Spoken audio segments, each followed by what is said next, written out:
So you are in a situation that you are digging here and there. You have to make sure it doesn't collapse all down because it's so steep. And on top of all that, you have the whole of the world looking at you and saying, what you are doing is illegal. Even if you are buying the land from the Palestinians who are selling, it's illegal. That's the idea. That's really complicated. That's why it's actually private organizations who are doing everything, not the state of Israel. So that you use some millionaires who are ready to donate money for all these works here. Now we are looking at, we were there in the shade, right there, yes, where people are going. We're looking at the large stone structure. So it's short of saying it's a palace. Because if you say a palace, all of a sudden it connects to caving and Solomon. Now, the hill is like that. Okay, it's round. So on the edges it's round. How can you have something flat on the top that is rounded? So you build support. This wall is not a wall of defense, it's supporting wall. Okay. It's built that way in steps that support the large stone structure. Now you can imagine who can afford to have a building that needs support that costs so much and so complicated. Again, only a king. It's true that we cannot say it's a palace of King David. Scientifically, this probably is palace of King David, King Solomon. I was saying I would never believe it's a palace of David unless they show me a bathroom that is lower than the palace, with a window just over it. So David could look at Bathsheba taking a bath. Remember the story? And then I was in one of the visits. The stone structure did not stand like that. It had on top of it houses. It was like a support for houses like this that were built here. Who lives at the foot of the palace? Important people. People that are close to the king, family, dignitaries, and others are living here. So not everybody. One of the proof is that thing here. Can you notice there? A stone there with a hole in it. That stone there? There's a stone with a hole in it. Did you notice? You know what it is? Excuse me, if we walk It over is a here. toilet seat. No, when we say toilet seat, it's not just a hole in a stone. Where does what you eject, or does it go? It needs sewer, plumbing, everything. Who can afford that? We started to have private toilets only in the 19th century. We started to make that. People went to public lavatories for thousands of years. And here we have a structure that is more than 3,000 years old, and they have public toilets. Who can it be? And in that case, I said, maybe that's the house of Bathsheba or her husband. The poor husband, the Hittites. What was his name? Uriah. Uriah. What happened to him? David had him, literally David killed him. Now, I like the Bible for many reasons. But one of them is that it gives accurate description and is not complacent.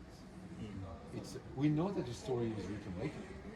Okay? It's not David who writes the story. It's written later. Yet, the people who wrote it, usually priests, prophets, they could have written a mellow story. No, they tell the truth as harsh as it's bad to hear. We all love King David, but nobody is hiding that. Today, politicians use a lot of PR to cover things and wipe things and pay for forgetting things. No, the Bible is telling also the bad. King David has an affair with a woman that is married. She cannot say no. He's a king. We know that, yes. Even if she wanted or not, it's not a good thing. It's not moral at all.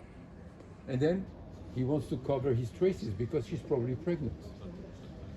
So he brings the husband from the front, and invite him to his palace in false pretense that I've heard of you, you are a great man, and so on.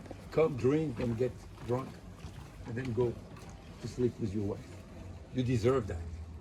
And Uriah was not born yesterday. And he understands quickly what the king wants. And he said, I cannot enjoy and drink and sleep in my wife's bed while my soldiers are fighting there. I will sleep at the gate of the palace, between the guards. What does it mean?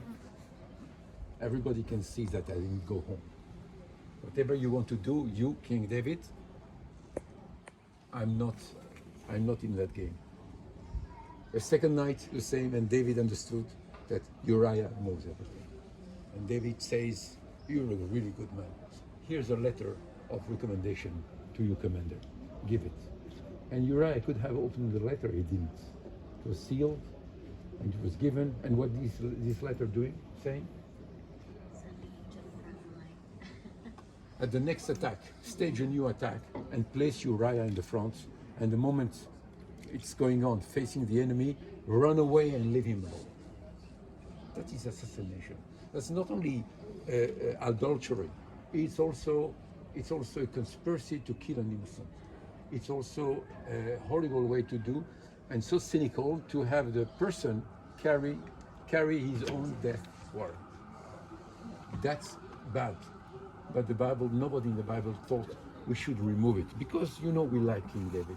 It's written there. So it must have happened. You cannot make up a story like that. And then the way is open for David to marry Bathsheba. He will be punished because the son that was born will be stillborn, will be dead, and he will mourn a lot about this son. He will have others, of course, and he will stay married to Bathsheba after all. So somewhere here were the houses of the dignitaries, just at the foot of the palace, and the palace overlooked the whole neighborhood. Nice view. What was higher than the palace? Only the temple up there. So again, so you are not confused. We're looking north here. That is east. There is west, and south is west. We're going southward.